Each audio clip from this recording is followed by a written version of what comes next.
Presence வாலிபரின் அலங்காரம். தேவ செய்தியாளர் பாஸ்டர் டாக்டர் PCJ ஜாஃப்ரி அவர்கள். ஆண்டுடைய வார்த்தையை நீ எந்த அளவுக்கு நீ கவனித்து உன்னை அர்ப்பணிக்கிறாயோ அந்த அளவுக்கு மாத்திரமே அவருடைய அக்கினி உன்னை மூடும். இது உன்னுடைய எதிர்கால வாழ்க்கையை பிரகாசமாக்கக்கூடிய ஒரு அக்கினியை. முதலாவது, வாலிபர்களின் அலங்காரத்தை தெரிந்து கொண்டு அதற்கு பின்பு வாலிபர்களுக்குள் இந்த அக்கினி எப்படி அலங்காரமாய் மாறுகிறது என்பதை தெரிந்து கொள்ள வேண்டும். முதலாவது தலைப்பு, வாலிபரின் அலங்காரம். நீதிமொழிகளின் புஸ்தகம் 20வது அதிகாரம் 29வது வசனம். வாலிபரின் அலங்காரம் அவர்கள் பராக்கிரமம். வாலிபரின் அலங்காரம் அவர்களுடைய பராக்கிரமம். நாம் பராக்கிரமம் என்றால் என்ன நினைப்போம்? பராக்கிரமம் என்றால் பலசாலி அல்லது யுத்த வீரன் அல்லது எதிரிகளை ஜெயிப்பவன். நல்லா தெரிந்து கொள்ள வேண்டாம். ஆனால் வேதத்திலே நாம் நினைக்கிற பராக்கிரமத்தை குறித்து எழுதவில்லை. பொதுவாக பராக்கிரமசாலின்னு சொன்னாலே அவன் யுத்த வீரனாயிருப்பான், அவன் பலசாலியாயிருப்பான். எல்லாம் தெரிந்து கொள்ள வேண்டும். உதாரணமாக நியாயாதிபதிகளின் புஸ்தகம் 11வது அதிகாரம் 1வது வசனம். கீலேயாத்தியனான எப்தா பலத்த பராக்கிரமசாலியா இருந்தான். பலத்த பராக்கிரமசாலி. வேதம் அப்படித்தான் சொல்லுகிறது. அவன் எதற்கு பிரயோஜனம் உள்ளவனாம்?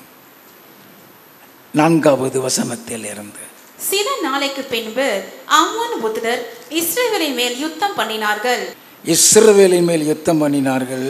அவர்கள் இஸ்ரவேலின் மேல் யுத்தம் பண்ணும் போது கீலேயாத்தின் மூப்பர் எப்தாவை தோப் தேசத்திலிருந்து அழைத்து வர போய் எப்தாவை நோக்கி, நீ வந்து நாங்கள் அம்மோன் புத்திரரோடு யுத்தம் பண்ண எங்கள் சேனாபதியா இருக்க வேண்டும் என்றார்கள். எங்களுக்கு நீ சேனாதிபதியா இருக்கணும் ஐயா, நீ பலத்த பராக்கிரமசாலி. அதைத்தான் நாம பராக்கிரமம் அல்லது பராக்கிரமசாலி என்று சொல்லுகிறோம். ஆனால் வாலிபர்களுக்கென்று தேவன் வைத்திருக்கிற பராக்கிரமத்தை அறிந்து கொள்ள வேண்டும். அந்த பராக்கிரமம் தான் அவர்களுக்கு அலங்காரம். நல்லா தெரிந்து கொள்ள வேண்டும்.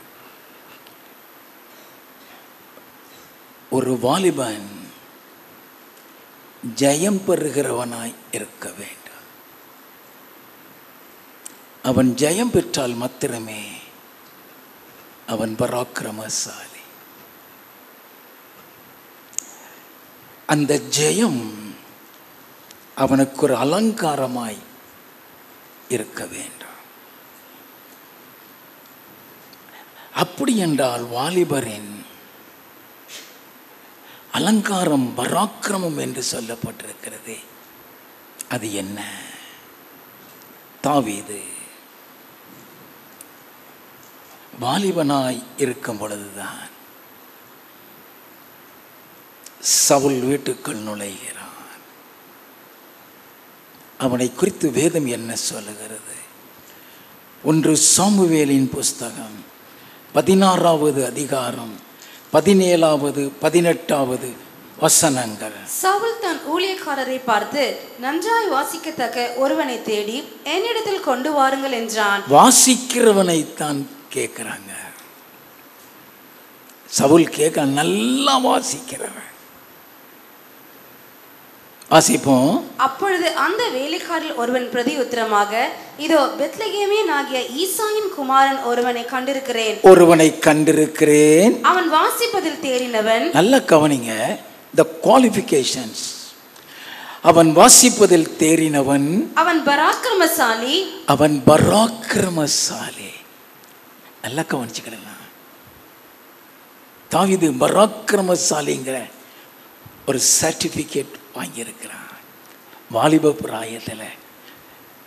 அவன் பராக்கிரமசாலி, அவன் யுத்த வீரன், காரிய சமர்த்தன், சௌந்தரியமுள்ளவன். கர்த்தர் அவனோட கூட இருக்கிறார் என்றான். என்னது? கர்த்தர் அவனோட கூட இருக்கிறார். அதுதான் அவனுக்கு அலங்காரம். நல்லா கவனிச்சுக்கிடுங்க. வாலிபருடைய அலங்காரம் அவளுடைய பராக்கிரமம் சொல்லப்பட்டிருக்கிறது. அவன் பராக்கிரமசாலி. அந்த பராக்கிரமத்துக்கு உள்ள அலங்காரம் கர்த்தர் அவனோடு இருக்கிறார். நல்லா கவனிச்சுக்கிடுங்க. 1 சாமுவேலின் புஸ்தகம் 17வது அதிகாரம் 33வது வசனம். அப்பொழுது சவுல் தாவீதை நோக்கி, நீ இந்த பெலிஸ்தனோட எதிர்த்து யுத்தம் பண்ண உன்னால் ஆகாது. நீ இளைஞன், அவனோ தன் சிறு வயது முதல் யுத்த வீரன் என்றான். நல்லா கவனிச்சுக்கிறேங்க. ஒரு பொடிய கோலியாத்தோடு யுத்தம் பண்ணணும், உன்னால முடியாதுப்பா, நீ சிறுவனாய் இருக்கிறாய். 37வது வசனம். பின்னும் தாவீது, என்னை சிங்கத்தின் கைக்கும் கரடியின் கைக்கும் தப்புவித்த கர்த்தர் இந்த பெலிஸ்தனுடைய கைக்கும் தப்புவிப்பார் என்றான். அப்பொழுது சவுல் தாவீதை பார்த்து, போ, கர்த்தர் உன்னுடனே கூட இருப்பாராக என்றான். கர்த்தர் தப்புவிப்பாருங்கிறான். நல்லா கவனிங்க, அதுதான் அலங்காரம். என்னை கர்த்தர் தப்புவிப்பார் ஐயா. நல்லா கவனிச்சுக்கிடணும். கோலியாத்து எப்படிப்பட்ட பெரிய பெரிய வெண்கலத்தினால் ஆன காரியங்களை எல்லாம் பாடியில் போட்டிருக்கான். ஆனால் தாவீது சொல்றான், கர்த்தர் என்னை தப்புவிப்பார். 38வது 39வது வசனங்கள். சவுல் தாவீதுக்கு தன் வஸ்திரங்களை உடுத்துவித்து வெண்கலமான ஒரு சீராவை அவன் தலையின் மேல் போட்டு ஒரு கவசத்தையும் அவனுக்கு தரிப்பித்தான். அவனை பராக்கிரமசாலின்னு சொன்னானுங்களே. நல்லா கவனிங்க. அவனை அறிமுகப்படுத்தும் பொழுது அவன் பராக்கிரமசாலின்னு சொன்னானுங்க, அவன் யுத்த வீரன் சொன்னாங்க. அதனால சவுல் அதெல்லாம் அவனுக்கு போட்டு விடுறான். நல்லா கவனி. இவன் என்ன செய்ய போகிறாங்கிறது சவுலுக்கும் தெரியாது. ஆனா அவன் சொல்றான், கர்த்தர் இருக்கிறார், கர்த்தர் என்னை காப்பாற்றுவார். அப்ப இவன் யுத்தத்துக்கு புறப்பட்டு போகிறான் கோலியாத்தோட. பராக்கிரமசாலிகளுக்குரிய ஆயுதங்களை அவனுக்கு தரிப்பிக்கிறான். வாசிப்போம்.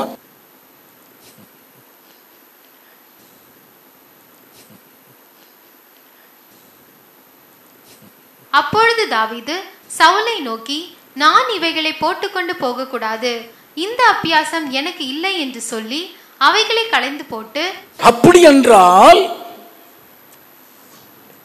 உலக பிரகாரமான பராக்கிரமசாலி தாவீது இல்லை. நல்லா கவனிச்சுக்கிடுங்க.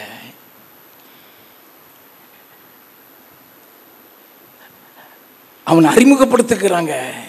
வாசிக்கிறதுல தேர்னவன், அவன் யுத்த வீரன், அவன் பராக்கிரமசாலி. எதுவுமே இல்லை. எனக்கு இந்த அபியாசம்லாம் கிடையாது ஐயா, எல்லாத்தையும் கலத்தி போட்டான். 44வது வசனத்தில் இருந்து, பின்னும் அந்த பெலிஸ்தன் தாவீதை பார்த்து, என்னிடத்தில் வா, நான் உன் மாம்சத்தை ஆகாயத்து பறவைகளுக்கும் காட்டு மிருகங்களுக்கும் கொடுப்பேன் என்றான். நல்ல கவனிங்க. இப்ப ஒரு யுத்த வீரன் அங்க போய் நிற்கிறான், ஒரு வாலிபனா போய் நிற்கிறான், கோலியாத்தை எதிர்த்து போய் நிற்கிறான். தன்னுடைய பலத்தையோ தன்னுடைய பராக்கிரமத்தையோ நம்பி அவன் போய் நிற்கவில்லை. வாசிப்போம். அதற்கு தாவீது பெலிஸ்தனை நோக்கி, நீ பட்டயத்தோடும் ஈட்டியோடும் கேடகத்தோடும் என்னிடத்தில் வருகிறாய். பட்டயத்தோடும் ஈட்டியோடும் கேடகத்தோடு என்னிடத்தில் வருகிறாய். நானோ நீ நிந்தித்த இஸ்ரவேலுடைய இராணுவங்களின் தேவனாகிய சேனைகளுடைய கர்த்தரின் நாமத்திலே உன்னிடத்தில் வருகிறேன். அதுதான் பராக்கிரமம். நல்லா கவனித்துக் கொள்ள வேண்டும். The one who trusted the Lord is the strengthened person, is the mightier man. எந்த ஆயுதம் இல்லை, ஈட்டி கூட இல்லை, வெட்டுறதுக்கு வாள் இல்லை. அவன் சொல்லுகிறதை கவனித்துக் கொள்ள வேண்டும். நானும் நீ நிந்தித்த இஸ்ரவேலுடைய இராணுவங்களின் தேவனாகிய சேனைகளின் கர்த்தரின் நாமத்தினாலே உன்னிடத்தில் வந்திருக்கிறேன். இன்றைய தினம் கர்த்தர் உன்னை என் கையில் ஒப்பு கொடுப்பார். கர்த்தர் கொடுப்பார். Exalting the name of the Lord. நல்லா கவனிங்க. எது அவனுக்கு அலங்காரமாய் இருந்தது? ஆசிப்போம். நான் உன்னை கொன்று உன் தலையை உன்னை விட்டு வாங்கி பெலிஸ்தருடைய பாளையத்தின் பிணங்களை இன்றைய தினம் ஆகாயத்து பறவைகளுக்கும் பூமியின் காட்டு மிருகங்களுக்கும் கொடுப்பேன். அதனால் இஸ்ரவேலின் தேவன் ஒருவர் உண்டு என்று பூலோகத்தார் எல்லாரும் அறிந்து கொள்ளுவார்கள். அங்க தாவீதுக்கு அங்க மதிப்பில்லை. உன்னை கொன்றுவேன், இன்னைக்கு நீ காலி. ஆனா இஸ்ரவேலில் தேவன் ஒருவர் உண்டு என்று பூலோகத்தார் எல்லாரும் அறிந்து கொள்வார்கள். ஏன்னா அவர் தான் செய்கிறார், அவர் கூட தான் நான் வந்திருக்கிறேன். அதுதான் அவனுடைய பராக்கிரமம், அதுதான் அவனுடைய அலங்காரம். வாசிப்போம். கர்த்தர் பட்டயத்தினாலும் ஈட்டினாலும் ரட்சிக்கிறவர் அல்ல என்று இந்த ஜனக்கூட்டம் எல்லாம் அறிந்து கொள்ளும். யுத்தம் கர்த்தருடையது, அவர் உங்களை எங்கள் கையில் ஒப்பு கொடுப்பார் என்றான். யார் சொல்றா? ஒரு வாலிபன். யார் சொல்றா? யுத்த வீரன் அல்ல, சுரமண்டலம் வாசிக்க வந்தவன். யார் சொல்லுகிறா? ஆடு மேய்த்து கொண்டிருந்த ஒரு சிறுவன் இப்பொழுது பராக்கிரமசாலியாய் வந்து நிற்கிறான். எல்லா வாலிப பிள்ளைகள் கவனிச்சுக்கிடுங்க. வாலிபர்களுக்கு எது பராக்கிரமம்? இப்பொழுது அவன் ஒரு பராக்கிரமசாலி. 48வது வசனத்தில் இருந்து, அப்பொழுது அந்த பெலிஸ்தன் எழும்பி தாவீதுக்கு எதிராக கிட்டி வருகையில் தாவீது தீவிரமாய் அந்த சேனைக்கும் அந்த பெலிஸ்தனுக்கும் எதிராக ஓடி தன் கையை அடைப்பத்திலே போட்டு அதிலிருந்து ஒரு கல்லை எடுத்து கவனிலே வைத்து சுழற்றி பெலிஸ்தனுடைய நெற்றியிலே பட எறிந்தான். அந்த கல் அவன் நெற்றியில் பதிந்து போனதினால் அவன் தரையிலே முகங்குப்புற விழுந்தான். நல்ல கவனிங்க. ஒரே ஒரு கல். அந்த கல்லால தான் அந்த ஜெயம். ஈட்டி அல்ல. வாசிப்போம். இவ்விதமாக தாவீது ஒரு கவனினாலும் ஒரு கல்லினாலும் பெலிஸ்தனை மேற்கொண்டு அவனை மடங்கடித்து அவனை கொன்று போட்டான். தாவீதின் கையில் பட்டயம் இல்லாதிருந்தது. பட்டயமே கிடையாது ஐயா. அவன் பராக்கிரமசாலி அல்ல. எப்பொழுது கர்த்தர் அவனை அலங்கரித்து விட்டார். பராக்கிரமத்தினால் அலங்கரித்து விட்டார். முழு இஸ்ரவேல் கோத்திரத்தையும் அவன் ஒரே ஒருத்தனால மீட்டு கொண்டார். நல்லா கவனிங்க. யார் பராக்கிரமசாலி? தாவீதுக்கு பராக்கிரமம் கர்த்தருடைய நாமமே.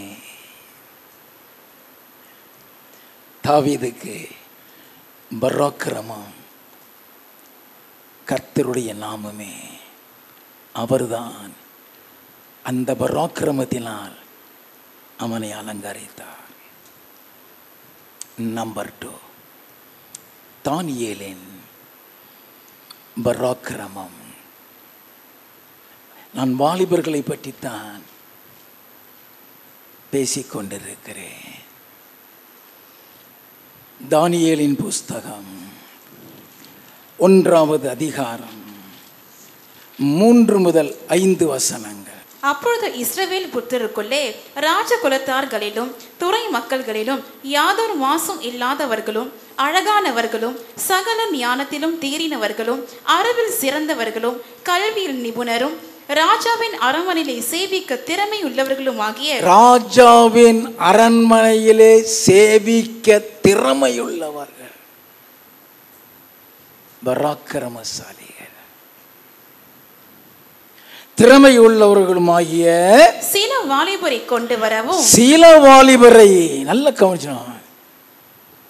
We are meditating the mighty of the youths.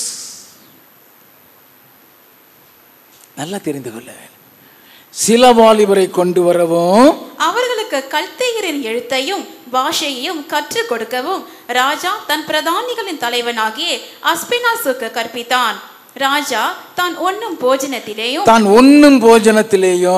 தான் குடிக்கும் திராட்சை ரசத்திலேயும் தினம் ஒரு பங்கை அவர்களுக்கு நியமித்து அவர்களை நல்ல போஷி. பலசாலியா வரணும். வாடி காஞ்சி கருவாடு மாதிரி வரக்கூடாது. நல்ல சாப்பாடு கூட, நல்ல போஷி. 3 வருஷம் சாப்பாடு கூட. ராஜா முன்னால வந்து நிக்கணும்னா அவன் பராக்கிரமசாலியா இருக்க வேண்டும். அவன் தேறினவனாய் இருக்க வேண்டும். அவன் ஞானமுள்ளவனாய் இருக்க வேண்டும். அவன் திறமையுள்ளவனாய் இருக்க வேண்டும். நிறைய கட்டளை வாசிப்போம். அவர்களை 3 வருஷம் வளர்க்கவும் அதன் முடிவிலே அவர்கள் ராஜாவுக்கு முன்பாக நிற்கும்படி செய்யவும் கட்டளையிட்டான். 8வது வசனம். தானியேல் ராஜாவின் போஜனத்தினாலும் அவர் பானம் பண்ணும் திராட்சை ரசத்தினாலும் தன்னை தீட்டுப்படுத்தலாகாதென்று தன் இருதயத்தில் தீர்மானம் பண்ணிக்கொண்டு. நல்ல கவனிங்க. அதுதான் அவனுடைய அலங்காரம். தேவன் மீது உள்ள வைராக்கியம். வாலிபர்களுக்கு தேவன் மீது வைராக்கியம். அது விக்கிரகங்களுக்கு படைக்கப்பட்டு வரும். அது அவருக்கு பிடிக்காது. நல்லா தெரிஞ்சுக்கணும். அண்டர்ஸ்டாண்ட். ராஜாவுடைய போஜனத்தினால, திராட்சை ரசத்தினால தன்னை தீட்டுப்படுத்தக்கூடாது என்று தன் இருதயத்திலே தீர்மானம் பண்ணிக்கொண்டு தன்னை தீட்டுப்படுத்தாதபடி பிரதானிகளின் தலைவனிடத்தில் வேண்டிக் கொண்டான். நல்ல கவனிங்க, அவனுடைய பராக்கிரமமே அந்த வைராக்கியம்தான். வாலிபர்களின் பராக்கிரமம் கர்த்தருடைய நாமம். வாலிபர்களுடைய பராக்கிரமம் தேவன் மேல வைராக்கியம். உலகத்துக்கு ஒத்த வேஷம் தரிக்கிறவன் பராக்கிரமசாலி இல்லை. நல்லா கவனிங்க,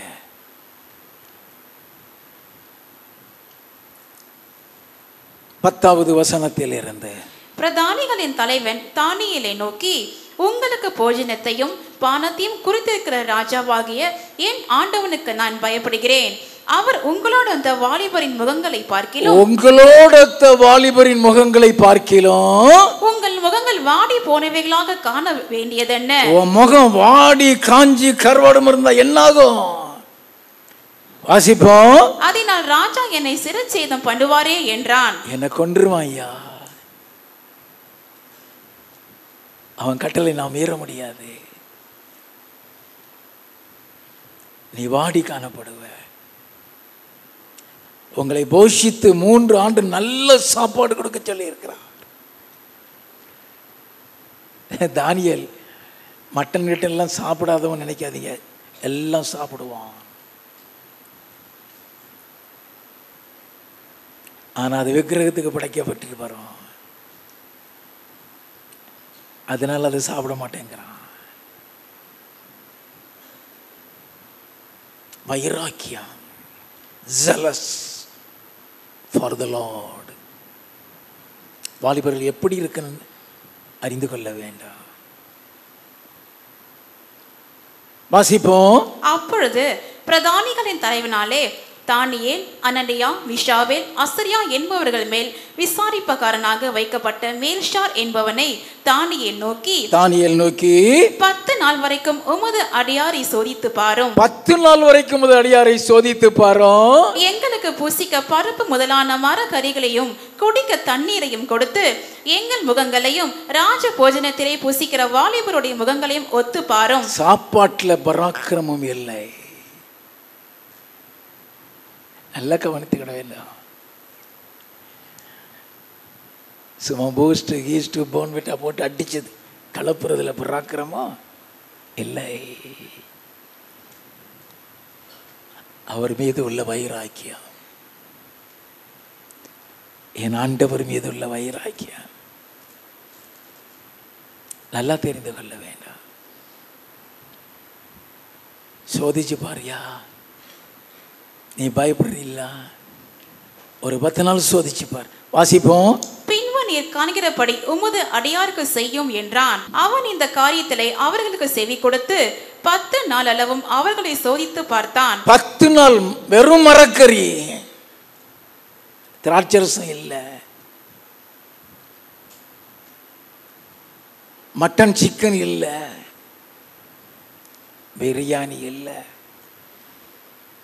கொளுத்த ஆட்டுக்கடா இல்லை, வெறும் பருப்பு. நல்ல எல்லா வாலிப பிள்ளையும் தெரிஞ்சிருங்க.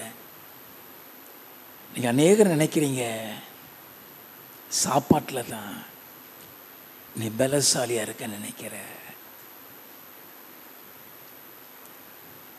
நீ என்னதான் சாப்பிட்டாலும் எவ்வளவுதான் சாப்பிட்டாலும் அதில் பலன் வந்துடாது.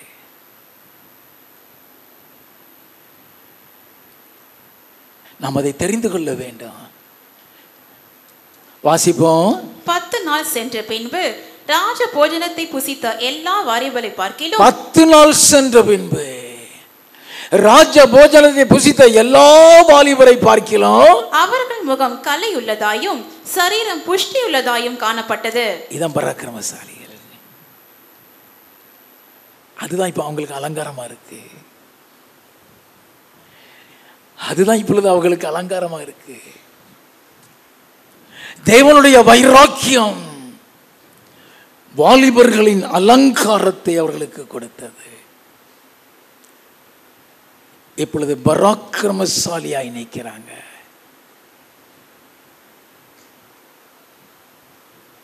ராஜ போஜனத்தை புசித்த எல்லா வாலிபரை பார்க்கலாம் இவங்க முகம் களையுள்ளது. 17வது வசனம். இந்த 4 வாலிபருக்கும் தேவன் சகல எழுத்திலும் ஞானத்திலும் அறிவையும் சாமர்த்தியத்தையும் கொடுத்தார். அவன் அதெல்லாம் கேட்கிறானுங்க. இந்த குவாலிஃபிகேஷன்லாம் வேணும் தான் கேட்கிறானுங்க. இது எல்லாத்தையும் கர்த்தர் இந்த 4 வாலிபர்களுக்கும் கொடுத்துட்டாரு. வைராக்கியத்தினால, தேவன் மீது வைத்த வைராக்கியம். வாலிபர்களுடைய பராக்கிரமத்தை குறித்து பேசுறோம். 20வது வசனம். ஞானத்துக்கும் புத்திக்கும் அடுத்த எந்த விஷயத்தில் ராஜா அவர்களை கேட்டு விசாரித்தானோ அதிலே தன் ராஜ்யம் எங்கும் உள்ள சகல சாஸ்திரிகளிலும் ஜோசியரிலும் அவர்களை 10 மடங்கு சமர்த்தராக கண்டான். 10 மடங்கு சமர்த்தராக கண்டான். சாமர்த்தியசாலிகள், சாமர்த்தியசாலிகள். நல்ல கவனிங்க. சாப்பாடு இல்லை, மட்டன் இல்லை, திராட்சரசம் இல்லை. யார் வாலிபன்? யாருடைய அலங்காரம் பராக்கிரமம்? நல்லா தெரிந்து கொள்ள வேண்டும். இப்போ பராக்கிரமசாலின்னு சொல்றவங்களுடைய பலகீனத்தை பார்க்க பார்க்கிறான். யாருடைய? பராக்கிரமசாலின்னு சொல்லுறவர்களுடைய பலகீனத்தை பார்க்க வேண்டும். நியாயாதிபதிகளின் புஸ்தகம் 15வது அதிகாரம் 14வது வசனத்தில் இருந்து. அவன் லேகி வரைக்கும் வந்து சேர்ந்த போது பெலிஸ்தர் அவனுக்கு விரோதமாய் ஆரவாரம் பண்ணினார்கள். அப்பொழுது கர்த்தருடைய ஆவி அவன் மேல் பலமாய் இறங்கினதினால், நல்ல கவனிங்க, கர்த்தருடைய ஆவி அவன் மேல் பலமாய் இறங்கினதினால் அவன் புயங்களில் கட்டியிருந்த கயிறுகள் நெருப்பு பட்ட நூல் போலாகி அவன் கட்டுகள் அவன் கைகளை விட்டு அருந்து போயிற்று. நல்ல கவனிங்க, கர்த்தருடைய ஆவிதான் அவன் மேல இறங்குச்சு. எல்லாம் கலண்டுருச்சுது. அதனால அவன் பராக்கிரமசாலின்னு அர்த்தம் இல்லை. வாசிப்போம். உடனே அவன் ஒரு கழுதையின் பச்சை தாடை எலும்பை கண்டு தன் கையை நீட்டி அதை எடுத்து அதனாலே 1000 பேரை கொன்று போட்டான். எத்தனை பேரு? அதனால அவன் பராக்கிரமசாலின்னு அர்த்தம் இல்லை. நல்ல கவனிங்க,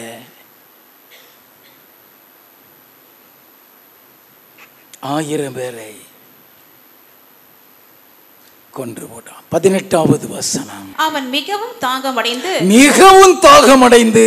கர்த்தரை நோக்கி கூப்பிட்டு தேவரீர் உமது அடியின் கையினால் இந்த பெரிய ரட்சிப்பை கட்டளையிட்டிருக்க. நல்ல கவனிங்க, அவன் என்ன வார்த்தை சொல்றான் கவனிங்க. நான் ஏன் அவன் பராக்கிரமசாலி இல்லைன்னு சொல்லிக்கிட்டே வருகிறேன். அவன் என்ன வார்த்தை சொல்லுகிறான்? வாசிப்போம். இப்பொழுது நான் தாகத்தினால் செத்து விருத்த சேதனம் இல்லாதவர்கள் கையிலே விட வேண்டுமா என்றான். நல்ல கவனியா, சாப போறான். பராக்கிரமசாலியா? கர்த்தருடைய ஆவிதான் அவன் மேல இறங்குச்சு. கட்டின கயிறெல்லாம் அருந்துருச்சுது. பலத்தினாலும் அல்ல, பராக்கிரமத்தினாலும் அல்ல. என்னுடைய ஆவியினால தான் ஆகுன்னு சொன்னாரு. அவருடைய ஆவியில் ஆகிறது என்னது? நல்லா கவனிங்க.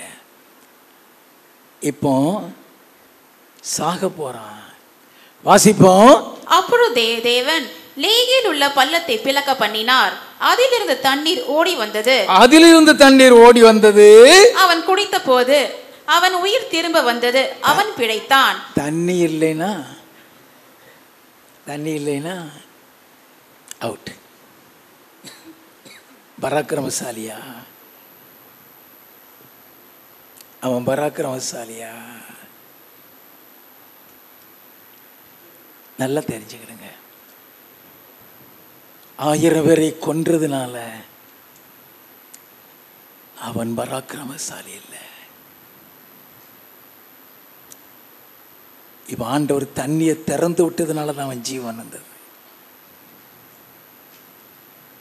ஆண்டவர் காமிக்கிறார், அவனுக்கு காமிக்கிறார், அவனுக்கு கற்றுக் கொடுக்கிறார். ஒன்னால ஒண்ணு இல்லை, ஒன்னால ஒண்ணு இல்லப்பா.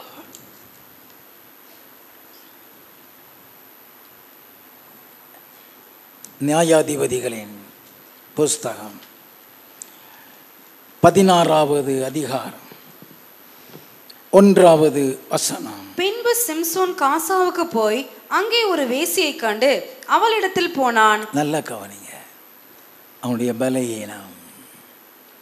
4வது வசனம். அதற்கு பின்பு அவன் சோரிக் ஆற்றங்கரையில் இருக்கிற தெலிலால் என்னும் பேருள்ள ஒரு ஸ்திரீயோட சிநேகமா இருந்தான். நல்லா கவனிங்க, அவன் பராக்கிரமசாலியா? 19வது வசனத்தில் இருந்து அவளை அவனை தன் மடியிலே நித்திரை செய்ய பண்ணி ஒருவனை அழைத்து அவன் தலை மயிரின் 7 ஜடைகளையும் சிறைப்பித்து அவனை சிறுமைப்படுத்த தொடங்கினாள். அவன் பலம் அவனை விட்டு நீங்கியது. அப்பொழுது அவன், சிம்சோனே, பெலிஸ்தர் உன்மேல் வந்து விட்டார்கள் என்றாள். அவன் நித்திரை விட்டு விழித்து கர்த்தர் தன்னை விட்டு விலகினதை அறியாமல் எப்போதும் போல உதறி போட்டு வெளியே போவேன் என்றான். பெலிஸ்தர் அவனை பிடித்து அவன் கண்களை பிடுங்கி அவனை காசாவுக்கு கொண்டு போய் அவனுக்கு 2 வெண்கல விலங்கு போட்டு சிறைச்சாலையிலே மாவரைத்து கொண்டிருக்க வைத்தார்கள். விழுந்து கிடந்தான் வாலிபன். 1000 பேரை கொன்ன உடனே அவன் பராக்கிரமசாலி இல்லை. நூல்கள் எல்லாம் தெரிச்ச உடனே அவன் பராக்கிரமசாலி அல்ல. வாலிபரின் அலங்காரம் அவர்கள் பராக்கிரமத்தில் ஜெயம் பெறுகிறவனாயிருக்க வேண்டும். தோல்வி அடைந்தவன் கண்களை இழந்து போனான். நீதிமொழிகளின் புஸ்தகம் 7வது அதிகாரம் 6வது வசனத்தில் இருந்து, நான் என் வீட்டின் ஜன்னல் அருகே நின்று பலகனி வழியாய் பார்த்தபொழுது பேரியர்களாகிய வாலிபருக்குள்ளே ஒரு புத்தியின வாலிபனை கண்டு. நல்ல கவனிங்க, we are meditating the youth. வாலிபனை கண்டு அவனை கவனித்தேன். அவன் மாலை மயங்கும் அஸ்தமன நேரத்திலும் இரவில் இருண்ட அந்தகாரத்திலும் அவள் இருக்கும் சந்துக்கடுத்த தெருவில் சென்று அவள் வீட்டு வழியாய் நடந்து போனான். அப்பொழுது இதோ, வேசியின் ஆடையாபரம் தரித்த தந்திர மனமுள்ள ஒரு ஸ்திரீ அவனுக்கு எதிர்பட்டாள். எந்த இடத்துல உனக்கு அவன் ட்ராப் வைப்பான் தெரியாது. ஓ வாலிபனே, வாலிப சகோதரியே, எந்த இடத்துல உனக்கு ட்ராப் வைப்பான் தெரியாது. 21வது வசனத்தில் இருந்து, தன் மிகுதியான இனிய சொற்களால் அவனை வசப்படுத்தி, தன் மிகுதியான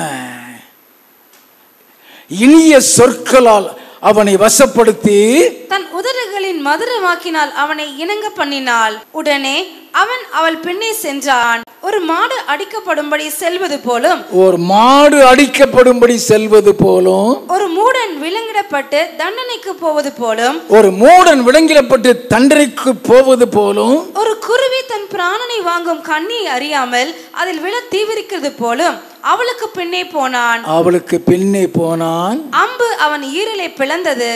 அம்பு பராக்கிரமசாலியா வாலிபன். வாசிப்போம். ஆதலால் பிள்ளைகளே, எனக்கு செவி கொடுங்கள், என் வாயின் வார்த்தைகளை கவனியுங்கள். எனக்கு செவி கொடுங்கள், என் வாயின் வார்த்தைகளை கவனியுங்கள். உன் இருதயம் அவள் வழியிலே சாய வேண்டாம், அவள் பாதையிலே மயங்கி திரியாதே. நல்ல கவனிய. எந்த வாலிபனுக்கும் வாலிப பெண்ணுக்கும் ட்ராப் அதுதான். வாசிப்போம்.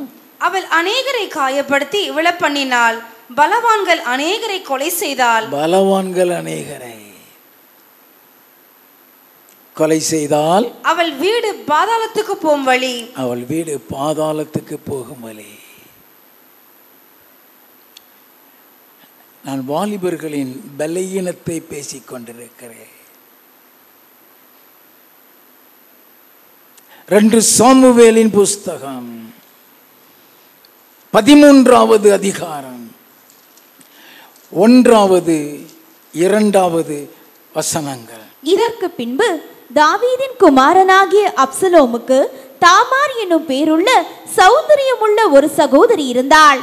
அவள் மேல் தாவீதின் குமாரன் அம்னோன் மோகம் கொண்டான். நல்ல கவனிங்க. ஏக்கம், இச்சை. வாசிப்போம். தன் சகோதரியாகிய தாமாரி நிமித்தம் ஏக்கம் கொண்டு வியாதிப்பட்டான், பலகீனப்பட்டு போனான்.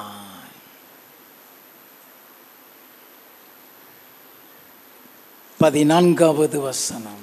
அவன் அவள் சொல்லை கேட்க மாட்டேன் என்று அவளை பலவந்தமாய் பிடித்து அவளோட சயனித்து அவளை கற்பழித்தான். நல்ல கவனிச்சுக்கிடுங்க. விழுந்து போனான். 22வது வசனம். அப்சலோம் அம்னோனோடே நன்மையாகிலும் தீமையாகிலும் பேசவில்லை. தன் சகோதரியாகிய தாமாரை அம்னோன் கற்பழித்த காரியத்தை நிமித்தம் அப்சலோம் அவனை பகைத்தான். நல்ல கவனிய, பகைத்தான். 28-29. அப்சலோம் தன் வேலைக்காரரை நோக்கி, அம்னோன் திராட்சரசம் குடித்து களித்திருக்கும் சமயத்தை நன்றாய் பார்த்திருங்கள், அப்பொழுது நான் அம்னோனை அடியுங்கள் என்று சொல்லுவேன்.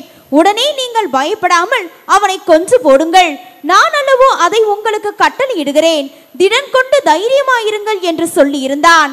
அப்சலோம் கற்பித்தபடியே அப்சலோமின் வேலைக்காரர் அம்னோனுக்கு செய்தார்கள். அம்னோனுக்கு செய்தார்கள். செத்தான். வாலிப பிராயத்திலே மரித்தான். அப்படின்னா நீ வாலிப பிராயத்தில் நீ பராக்கிரமசாலியா மாறணும்னா அதற்கென்று கர்த்தர் ஒரு அக்கினி வைத்திருக்கிறார்.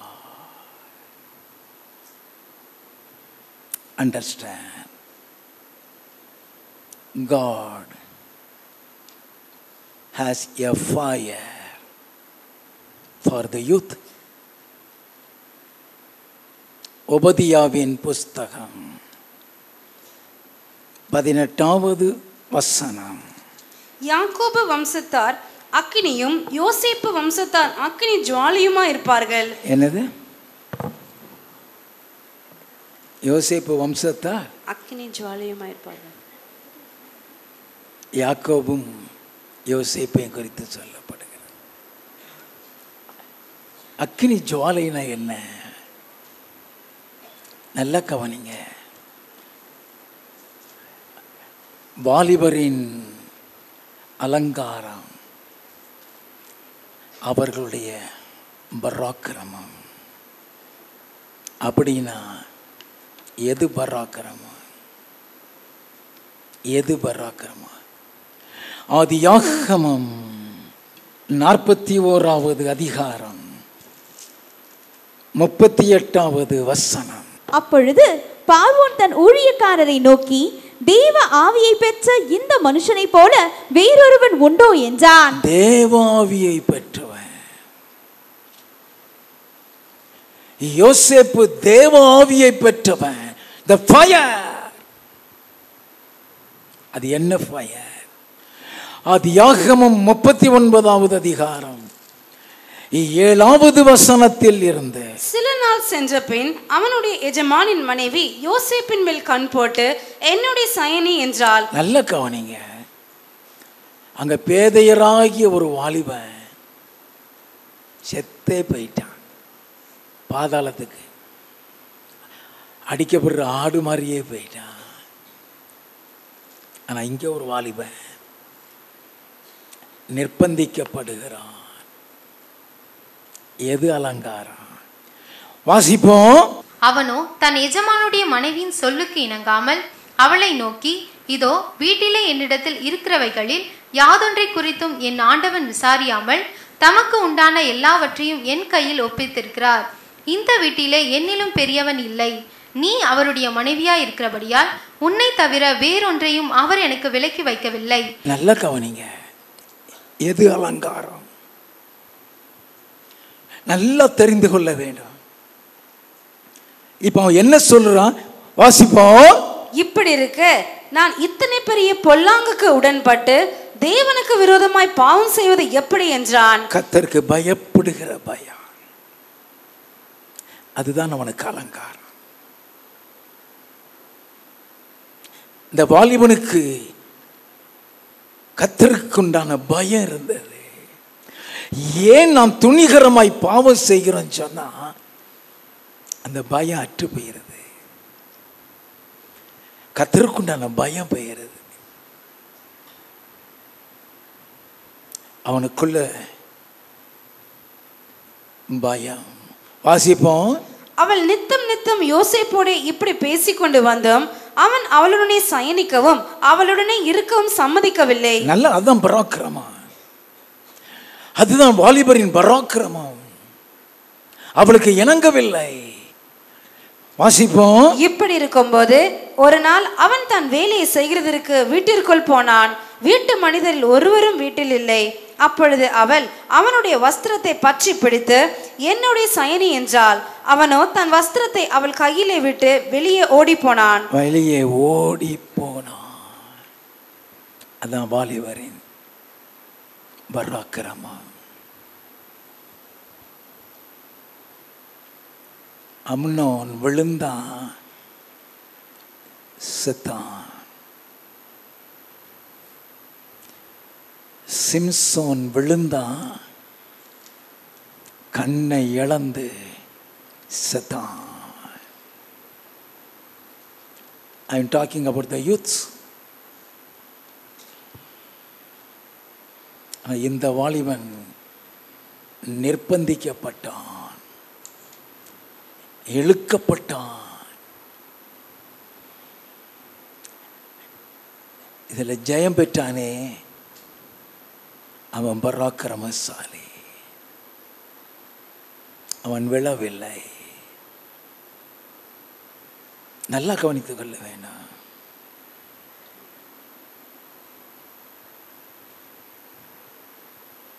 யோசேப்பின் வம்சத்தார் அக்கினி ஜுவாலையாகி, அப்படின்னா வாட் இஸ் தட் ஃபயர்? நல்லா கவனித்துக் கொள்ள வேண்டாம். எல்லாரும் கவனிங்க. இனி அக்கினியை குறித்து தியானிக்க போகிறோம். யாக்கோபின் வம்சத்தார் அக்கினியும், யோசேப்பின் வம்சத்தார் அக்கினி ஜுவாலையுமாய். ஏன் இயேசு கிறிஸ்து அக்கினிக்கு முக்கியத்துவம் கொடுத்தார்? லூக்கா எழுதினதான சுவிசேஷம் 12வது அதிகாரம் 49வது வசனம். பூமியின் மேல் அக்கினியை போட வந்தேன், அதை இப்பொழுதே பற்றி எறிய வேண்டும் என்று விரும்புகிறேன். உலகம் முழுவதும் இந்த அக்கினி பற்றி எறிய வேண்டும். உலகத்தில் இருக்கிற எல்லாருக்குள்ளும் இந்த அக்கினி பற்றி எறிய வேண்டும் என்று என் ஆண்டவர் இயேசு சொன்னார்.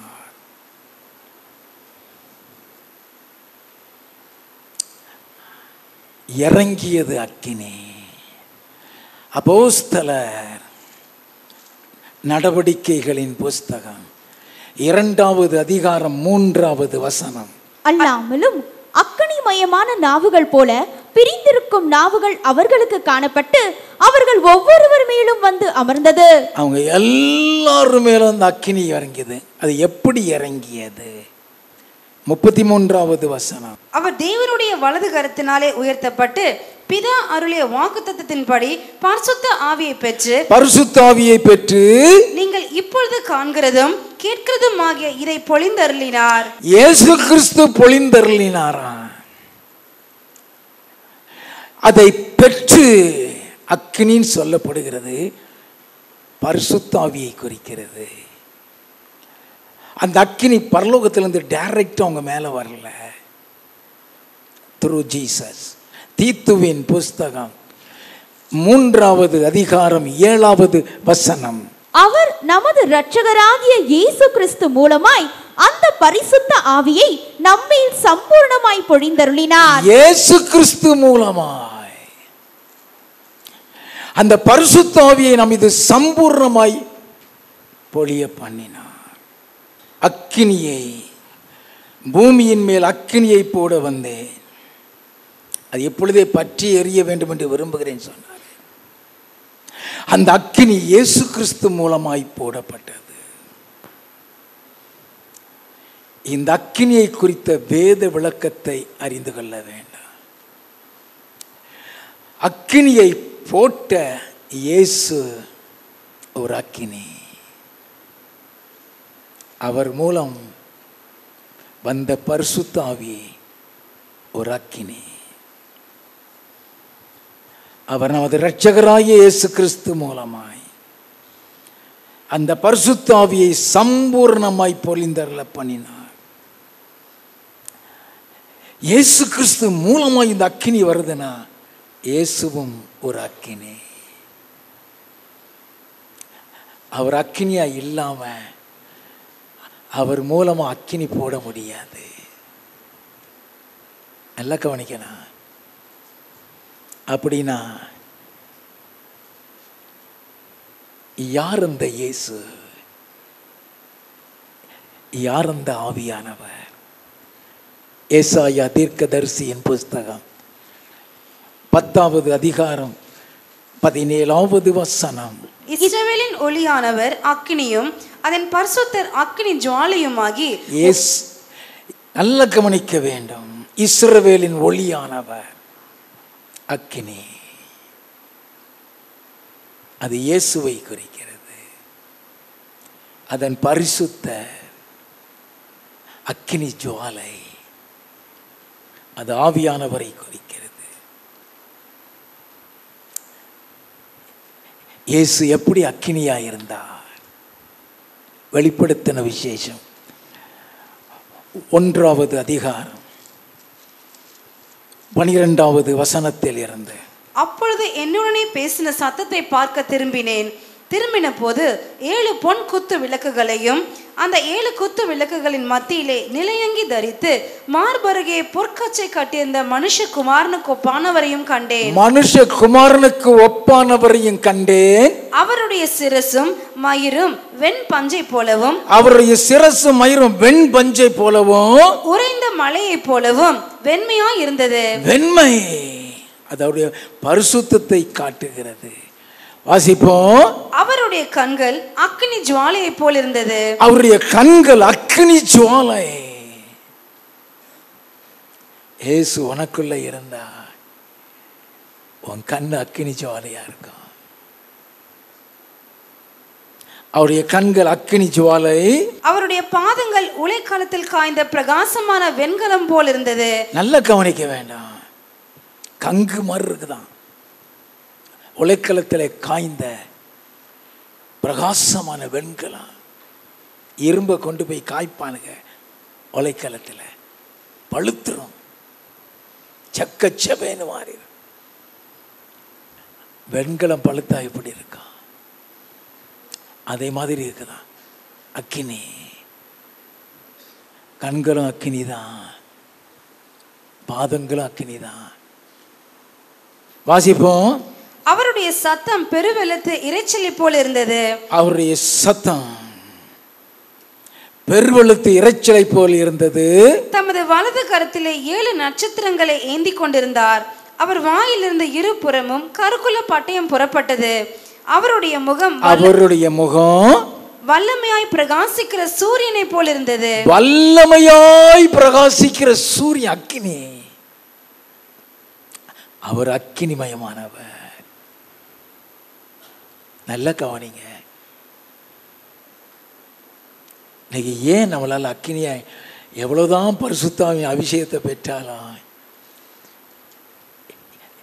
ஏன் அக்கினியா இருக்க முடியலன்னா அங்க இயேசுவுக்கு முக்கியத்துவம் இல்லை.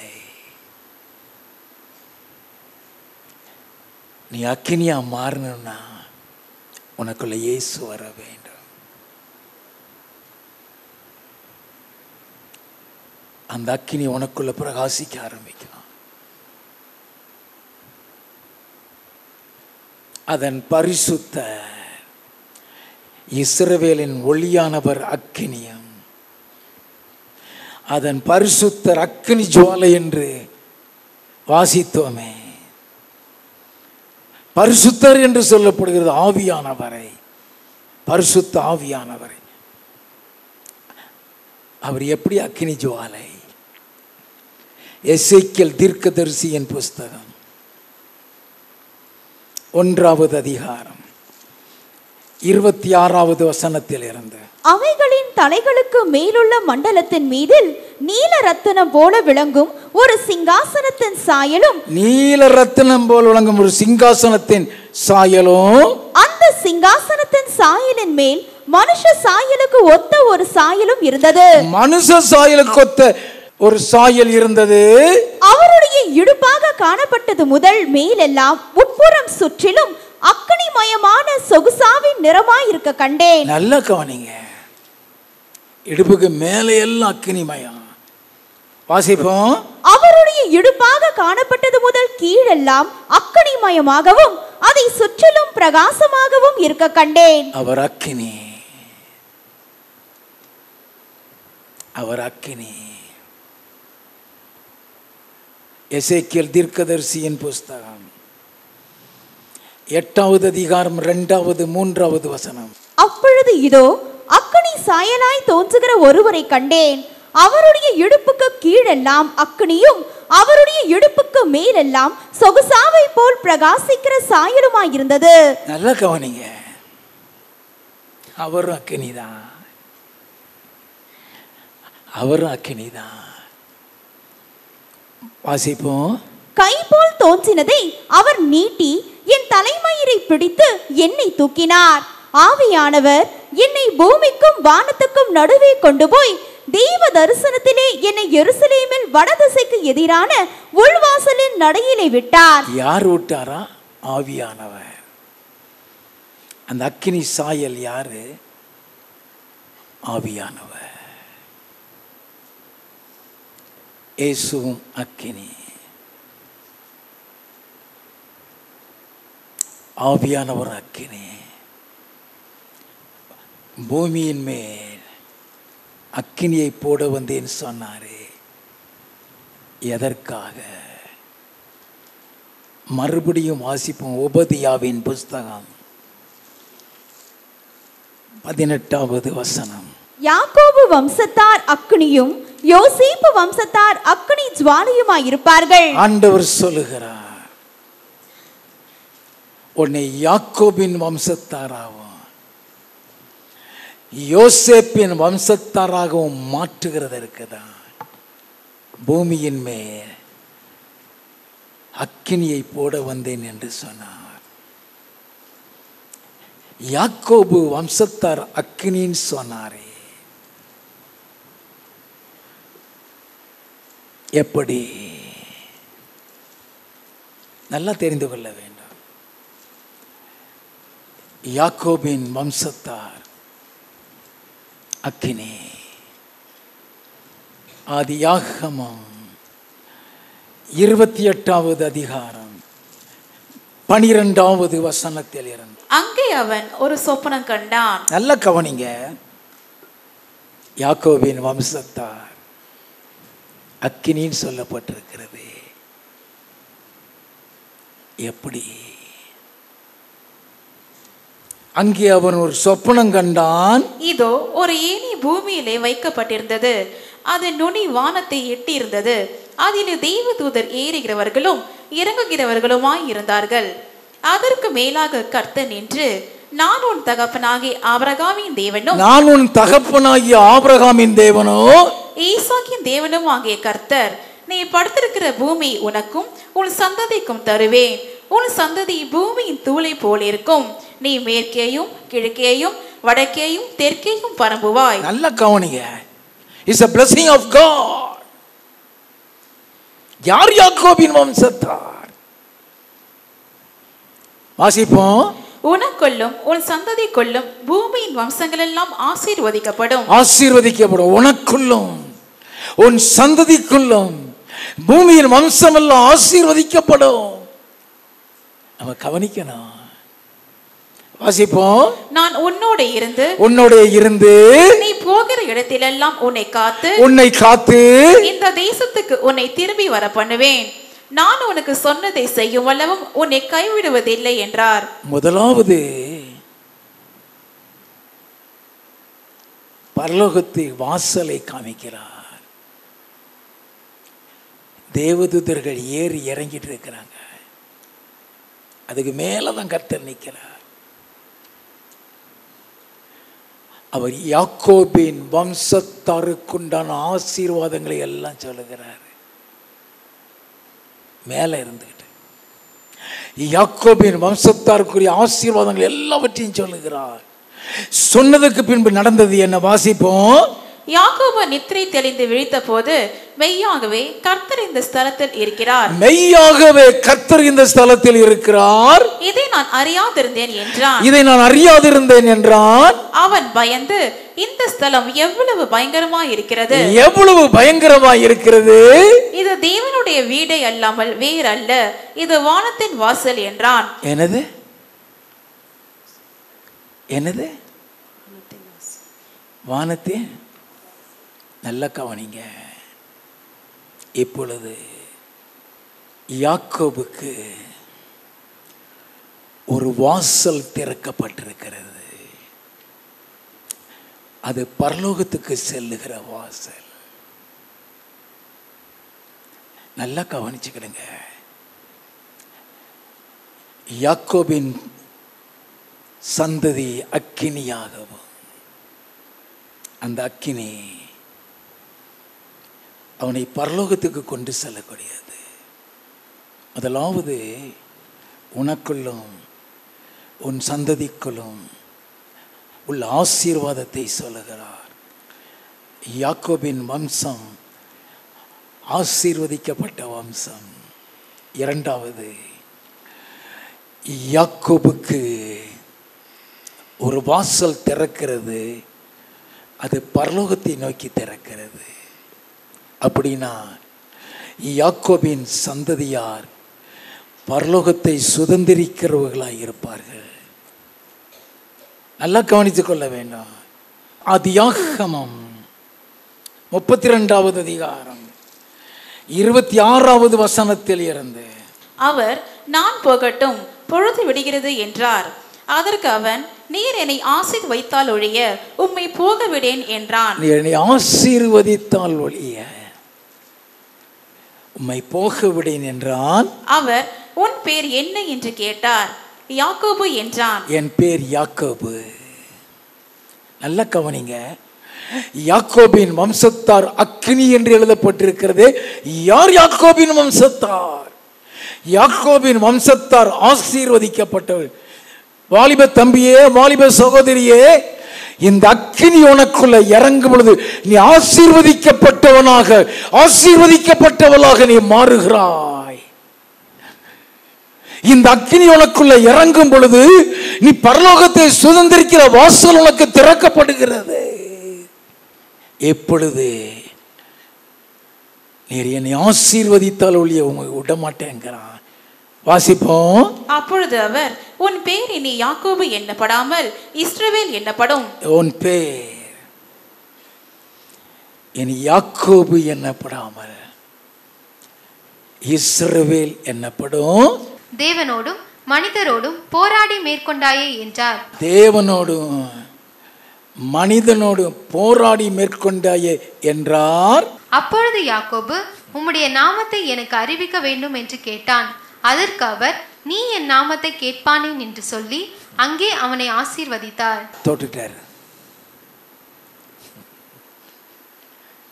என்ன செஞ்சிட்டாரு? தோட்டுட்டாரு. அதற்கு முன்னால் ஒரு டச் நடந்தது. இது இரண்டாவது டச்.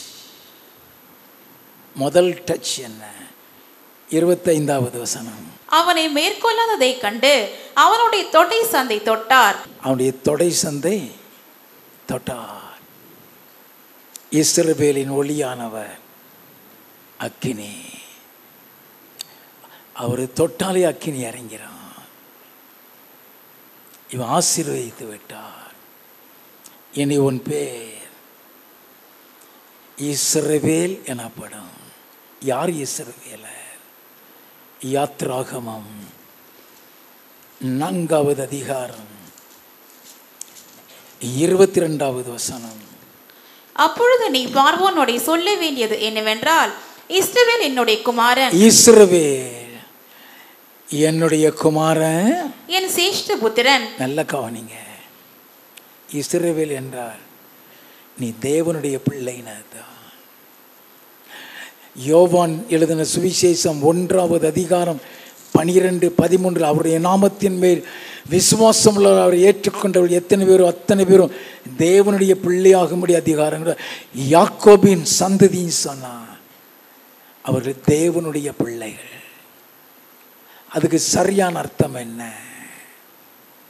உபாகமம் 33வது அதிகாரம் 29வது வசனம். இஸ்ரவேலே நீ பாக்கியவான். இஸ்ரவேலே உன் பேரு இனி இஸ்ரவேல் சொன்னாரே. இனி உன் பேர் யாக்கோபு அல்ல, இஸ்ரவேல். இஸ்ரவேலே நீ பாக்கியவான், கர்த்தரால் ரட்சிக்கப்பட்ட ஜனமே. இஸ்ரவேல் யாரு? கர்த்தரால் ரட்சிக்கப்பட்ட ஜனம். யாக்கோபின் சந்ததினா நீ ரட்சிக்கப்பட்டவன். அதுக்கு தான் இந்த அக்கினி.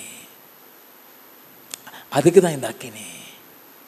வாசிப்போம். உனக்கு ஒப்பானவன் யார்? உனக்கு சகாயம் செய்யும் கேடகமும் உனக்கு மகிமை பொருந்திய பட்டயமும் அவரே. உனக்கு சகாயம் செய்யும் கேடகமும் அவர்தான் பாதுகாப்பு. உனக்கு மகிமை பொருந்திய பட்டயமும் அவரே. அதான் பராக்கிரமம். யார் உனக்கு பராக்கிரமம்? யார் உனக்கு ரட்சிப்பு? வாசிப்போம். உன் சத்துருக்கள் உனக்கு இச்சகம் பேசி அடங்குவார்கள், அவர்கள் மேடுகளை மிதிப்பாய் என்று சொன்னான். நல்ல கவனம். அதுதான் அவன் தான் யாக்கோபு. அதான் யாக்கோபு. ரட்சிக்கப்பட்ட ஜனம். ஏமாத்திட்டு வந்தவன், சகோதரனை ஏமாத்திட்டு வந்தவன், ஏமாத்திட்டு வந்த யாக்கோபை இஸ்ரவேலாக மாற்றி ரட்சிக்கப்பட வைத்தார். இது வேறல்ல, இது தேவனுடைய வீடு, இது வானத்தின் வாசல். அவன் ரட்சிக்கப்பட்ட ஜனம். அவனுக்கு பரலோகத்தில் வாசல் திறந்திருக்கு. அப்படின்னா யாக்கோபின் சந்ததி பரலோகத்தை சுதந்திரிக்கிறவங்க. அவர்கள் ஆசீர்வதிக்கப்பட்டவர்கள் மாத்திரமல்ல. இந்த ஆசீர்வாதத்தை குறித்து கலாத்தியர் 3வது அதிகாரத்தில் 7வது வசனத்தில் இருந்து 16வது வசனம் வரைக்கும் அந்த ஆசீர்வாதத்தை குறித்து எழுதப்பட்டிருக்கும். இந்த அக்கினி அவரை பரலோகத்தை சுதந்திரிக்க இஸ்ரவேலாக மாற்றுகிறது. அப்படின்னா யாக்கோபு இது வானத்தின் வாசல் சொன்னானே, அன்றைக்கு தான் அவனுக்கு பரலோக வாசல் திறக்கப்பட்டது. அன்றைக்கு தான் அவன் இஸ்ரவேலாக மாற்றப்பட்டான். அன்றைக்கு தான் அவன் தேவ ஜனமாக சேர்க்கப்பட்டான். யாக்கோபு மரணத்திற்கு பின்பு எங்கே இருந்தான்? மத்தேயு எழுதின சுவிசேஷம் 8வது அதிகாரம் 11வது வசனம். அநேகர் கிழக்கிலும் மேற்கிலும் இருந்து வந்து பரலோக ராஜ்யத்தில் ஆபிரகாம், ஈசாக்கு, யாக்கோபு என்பவர்களோட பந்தி இருப்பார்கள். இப்ப யாக்கோபு பரலோகத்திலே இருக்கிறான். வாசித்தமே உபதியா 18 யாக்கோபு அக்கினி. எதற்கு அந்த அக்கினி? உன்னை பரலோகவாசியா மாற்றுகிறதுக்கு, உன்னை தேவ ஜனமாய் மாற்றுகிறதுக்கு, உன்னை ரட்சிக்கப்பட்ட ஜனமாய் வாக்கிறதற்கு, உன்னை பாக்கியவானாக ஆசீர்வாதத்தை கிறிஸ்துவின் மூலம் அனைத்து ஆசீர்வாதங்களை நீ சுதந்திரிக்கிறதற்கு, உன் சாபங்களை நீக்குகிறதற்கு. அதற்காக தான் பூமியின் மேல் அக்கினியை போட வந்தேன், அதை இப்பொழுதே பற்றி எரிய வேண்டும் என்று விரும்புகிறேன் என்று என் ஆண்டவர் சொன்னாரே. அடுத்தபடியாக யோசேப்பின் சந்ததின்னு சொன்னாரே. யாக்கோபின் சந்ததி அக்கினியும் யோசேப்பின் சந்ததி அக்கினி ஜுவாலையுமாய் இருப்பார்கள் என்று ஆதியாகமம் 39வது அதிகாரம் 2வது வசனம். கர்த்தர் யோசேப்போடு இருந்தார், அவன் காரிய சித்தியுள்ளவனானான். கர்த்தர் அவன் கூட இருக்கிறார். யோசேப்பின் அக்கினி, அவன் காரிய சித்தியுள்ளவனாய் இருக்கிறான். 11வது 12வது வசனங்கள். இப்படி இருக்கும் போது ஒரு நாள் அவன் தன் வேலையை செய்கிறதற்கு வீட்டுக்குள் போனான். வீட்டு மனிதரில் ஒருவரும் வீட்டில் இல்லை. அப்பொழுது அவள் அவனுடைய வஸ்திரத்தை பற்றி பிடித்து, என்னுடைய சயனி என்றாள். அவனோ தன் வஸ்திரத்தை அவள் கையில விட்டு வெளியே ஓடி போனான். எப்படி இந்த பராக்கிரமா? அப்படின்னா யோசேப்பின் வம்சத்தார் அக்கினி ஜுவாலைன்னு சொன்னாரே. அக்கினி ஜுவாலைனா நீ பரிசுத்தவான் என்ற அர்த்தம். உன்னை பரிசுத்தவானாய் மாற்றுகிறதுக்கு தான் அந்த அக்கினி. உனக்குள்ள பரிசுத்தத்தை கொடுக்கிறதுக்கு தான் அந்த அக்கினி. நல்லா தெரிந்து கொள்ளுங்க. ஆதியாகமம் 41:38 தேவனுடைய ஆவியை பெற்ற அந்த மனுஷனை போல ஒருவனை காணல. ஆதியாகமம் 41:39 நீ தொடர்ந்து வாசித்தா யோசேப்பை தூக்கிட்டார். ஆதியாகமம் 41:40 நீ என் அரண்மனைக்கு அதிகாரியா இருப்பாய், உன் வாக்கின்படியே என் ஜனங்கள் எல்லாரும் அடங்கி நடக்க கடவர்கள். நல்ல யோசேப்பின் அக்கினி ஜுவாலைன்னு சொன்னாரே. வாலிபனே, வாலிப சகோதரியே, நீ பரிசுத்தமாயிருந்தீனா யோசேப்பின் அக்கினி உன்னை உயர்த்தி மேலான இடத்துல வைக்கும், மேன்மையான இடத்துல கொண்டு போய் நிறுத்த. நீ ஆசீர்வதிக்கப்பட்ட சந்ததியாய், வாழ்க்கையிலே உயர்ந்தவனாய் உயர்ந்தவளாய் இருப்பாய்.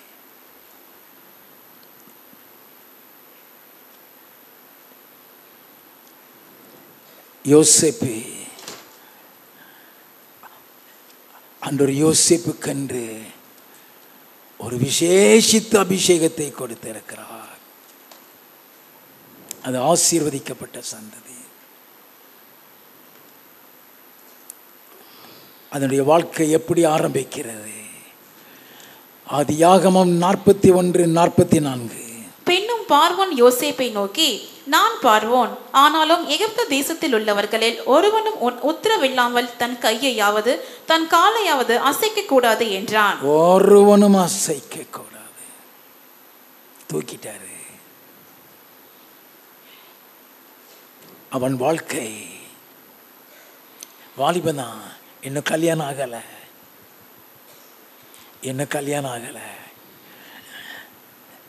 வாலிபனே, உன் வாழ்க்கை உயர்வு யோசேப்பின் அக்கினியில் இருக்கு. 45வது வசனம். மேலும் பார்வோன் யோசேப்புக்கு சாப்நாத் பனேயா என்கிற பெயரை இட்டு ஓன் பட்டணத்து ஆசாரியனாகி போத்திபிராவின் குமார்த்தியாகி ஆஸ்நாத்தை அவனுக்கு மனைவியாக கொடுத்தான். கர்த்தரே அவனுக்கு ஒரு மனைவியை கொண்டு வந்தார். எதற்காக யோசேப்பின் அக்கினி? உனக்குள்ள பரிசுத்தத்தை கொடுக்கும்.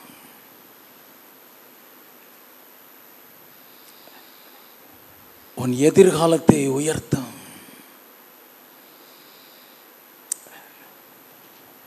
உனக்கு ஏற்ற திருமணத்தை அது அமைத்து தரும். நல்லா கவனித்துக் கொள்ள வேண்டாம். நீ அலைந்து தெரிய வேண்டாம். கர்த்தர் கொண்டு வருவார். போகட்டும். இயேசு சொன்னாரே, பூமியின் மேல் அக்கினியை போட வந்தேன், அது எப்பொழுதே பற்றி எறிய வேண்டாம். அது பற்றி எரிகிறதுனா என்ன? அப்போஸ்தலர் 2வது அதிகாரம் 3வது 4வது வசனங்கள். அல்லாமலும் அக்கினிமயமான நாவுகள் போல பிரிந்திருக்கும் நாவுகள் அவர்களுக்கு காணப்பட்டு அவர்கள் ஒவ்வொருவர் மேலும் வந்து அமர்ந்தது. அவங்க ஒவ்வொருவர் மேலும் வந்து அமர்ந்தது. வாசிப்போம். அவர்கள் எல்லாரும் பரிசுத்த ஆவியினாலே நிரப்பப்பட்டு பரிசுத்த ஆவியில நிரப்பப்பட்டார்கள். They were filled. They were filled.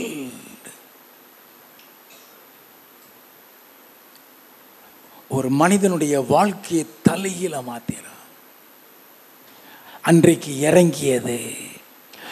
3000 பேருக்குள்ள அந்த அக்கினி இறங்கியது. 41வது 42வது வசனங்கள். அவனுடைய வார்த்தையை சந்தோஷமாய் ஏற்றுக்கொண்டவர்கள் ஞானஸ்தானம் பெற்றார்கள். அன்றைய தினம் ஏறக்குறைய 3000 பேர் சேர்த்துக் கொள்ளப்பட்டார்கள். 3000 பேர் சேர்த்துக் கொள்ளப்பட்டார்கள்.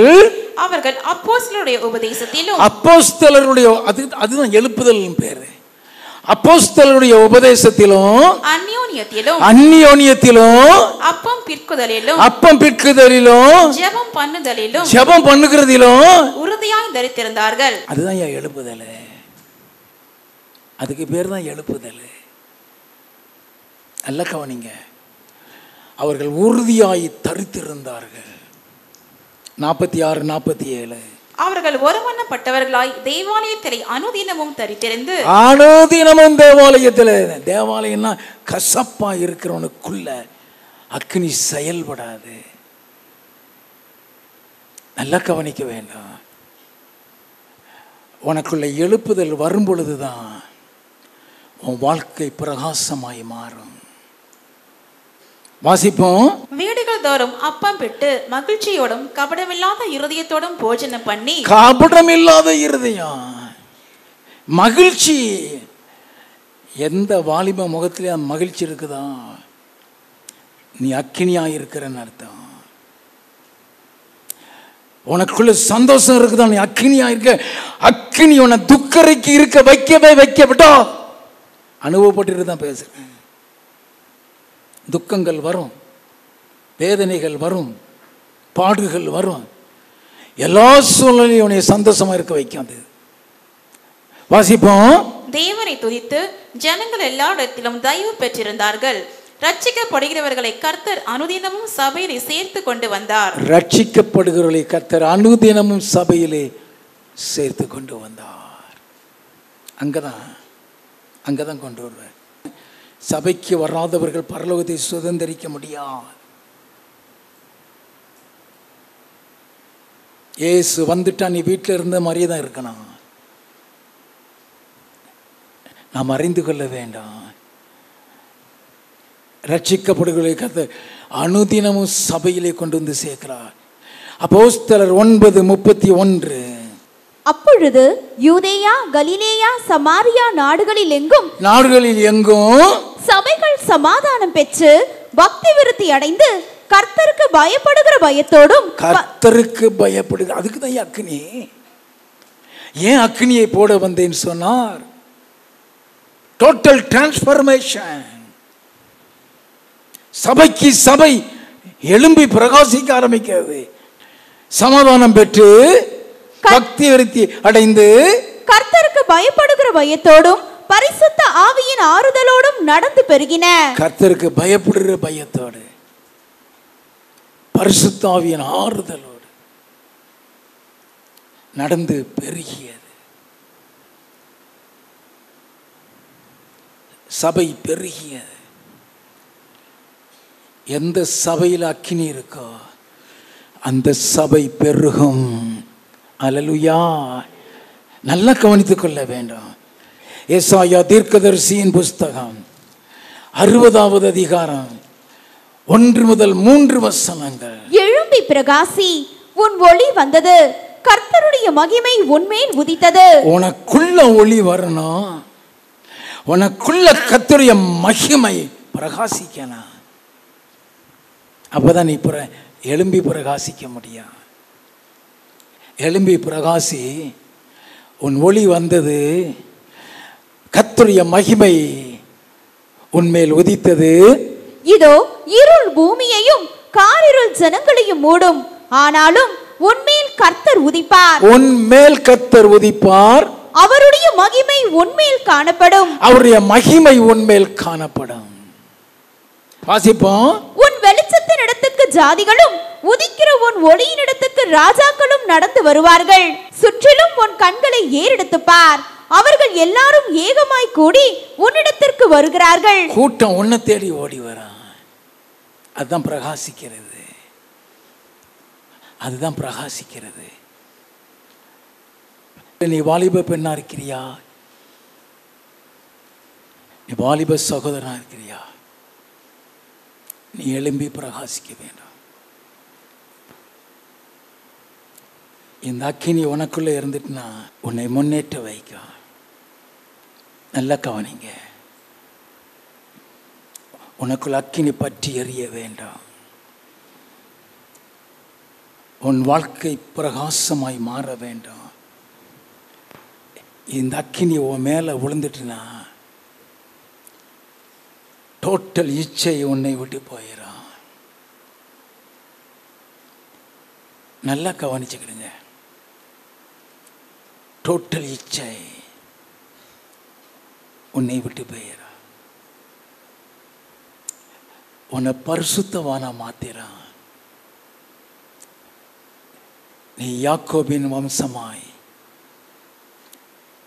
யோசேப்பின் வம்சமாய் மாறி அக்கினியாகவும் அக்கினி ஜுவாலையாகவும் நீ பிரகாசிக்க போகிறீங்க. நான் ரட்சிக்கப்பட்டிருக்கிறேன் என்று சொல்லி உன்னையே நீ ஏமாற்றி விடாதே. நல்லா கவனிக்க. நீ உலகத்தானோடு சிநேகிதம் வச்சிருந்தீனா நீ ரட்சிக்கப்படவில்லை. உலகத்தானோடு சிநேகிதம் வச்சிருந்தீனா உன்னை கர்த்தர் பிரகாசிக்க வைக்க முடியாது. உன்னுடைய ஐக்கியம் இயேசுவோடு மாத்திரம்தான். யார் யோசேப்பின் வம்சம்? கர்த்தர் யோசேப்போடு கூட இருந்தார். அவன் காரிய சித்தியுள்ளவனாயிருந்தான். நீ கையால எந்த காரியம் செய்கிறியோ அது ஆசீர்வதிக்கப்படும். மேலும் விவரங்களுக்கு வானத்தின் வாசல் சபை 15/4 கடப்பா ரோட், மாதனாங்குப்பம், சென்னை 99. நீங்கள் தொடர்பு கொள்ள வேண்டிய தொலைபேசி எண்கள் 9380277728 9840947611 மற்றும் 044 2686 2345